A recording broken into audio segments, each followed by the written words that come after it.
Kevin Korodin, zdravo. Zdravo, Boštjan, lepo zdrav tebi in vsem v Prlekijo. Kar nekaj premora si vzel med dvema avtorskima skladbama. Nisem niti štel več mesecev, zato ker sem nekako bil tako zaposlen z produkcijo glasbe in sodelovanjem z drugimi izvajalci, da je čas hitro tekel mimo. Je pa res, da sem začutil, da je že malo predolgo, odkar sem izdal moj zadnji slovenski solistični komad.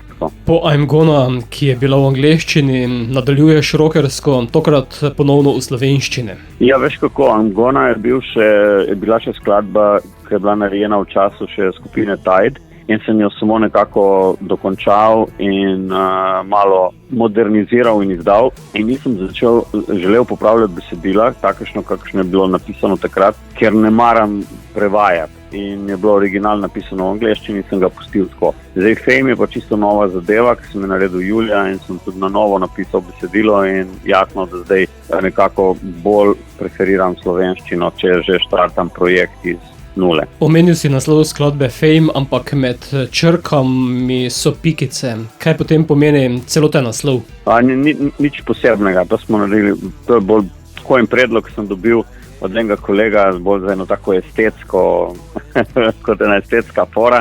Jaz sem napisal samo Fame, pa je rekel, kaj pa če bi dal še pikice vmes, zgleda bolj tako, in sem rekel, ja, okej, res je. Se mi je zdelo, da je malo lepše zgledalo, da še bolj poudari ta pomen Fame, kar bi bilo v smislu piši, kao govoriš, bi pomenilo slava, ne. Namreč to je pesem o slavi, popularnosti.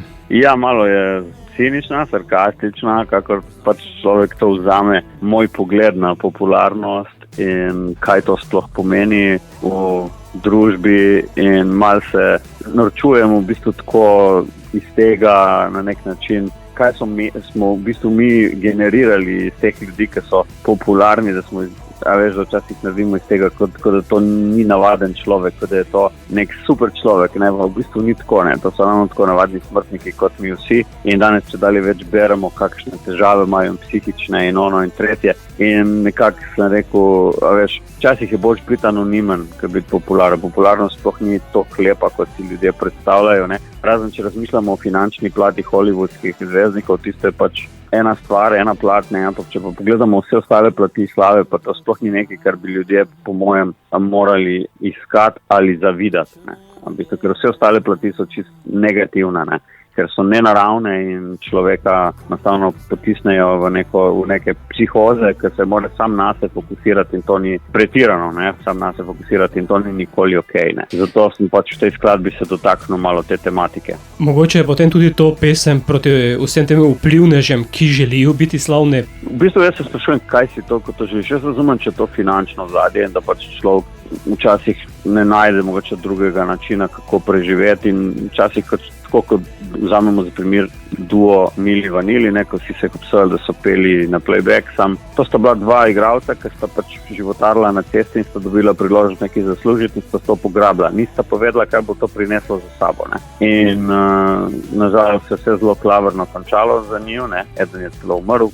In to so taki primeri, ja, v bistvu. Zdaj, če to človek res uživa, ker reče, imam dobro službo, delam to, sem vplivnež in lahko od tega živim in mi ne rabi hoditi v službo vsak dan, glej, respekt, pač to rad počneš, ti je uspelo, vse okej, ne obsojam tega, če si nekdo to izbere za poklic, ampak da to izredno nekdo počne samo zato, da bi bil preposnan na cesti ali v lokalu ali pa kjerkoli in da bi bil pač slaven, ne, to je pa nekaj, kar po mojem že nakazuje, da pač ta človek verjetno rabi tudi mogoče takšno drugačno pomoč v življenju, ne, ker sama slava, kot to, da si slaven, samo da si slaven, nima nobenega pomena. V bistvu to ne razumem, tega nisem nikoli dobro razumel in kot sem rekel, te tematike sem se tudi dotaknil v sami pesmi. Razumem pa, če nekdo pač se mu ponudi taka priložnost, da od tega živi, mu je to služba, to pa pač ne obsojam, ne, in je potem slava sekundarnega pomena, ker je pač v prvem planu služba tega človeka, to, ki mu omogoča preživetje, ne. Če pa govorimo o ljudeh, ki bi zgolj želeli biti slavni in celo plačujejo za to, da so slavni, to pa je nekaj, kar težje razumem. Če iz tega potegnem zaključek, ti nisi slaven? Ne, niti si ne želim biti.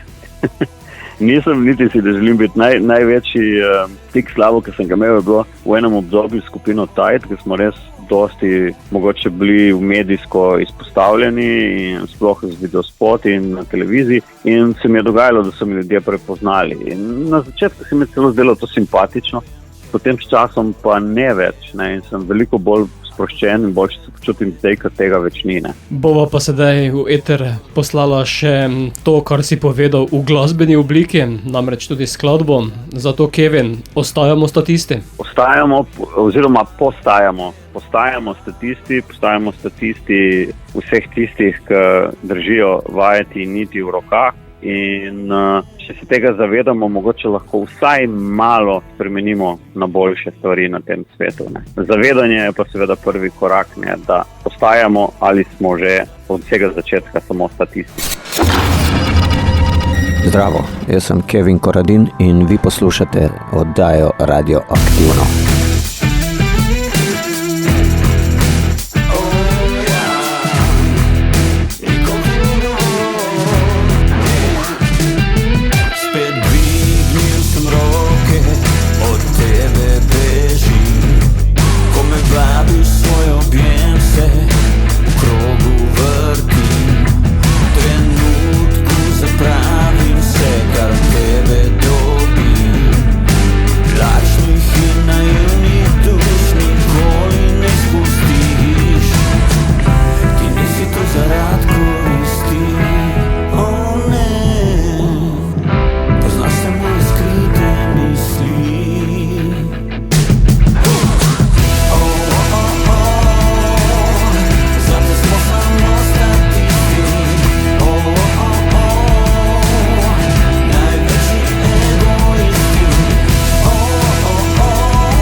Ta črna jama je brez dna.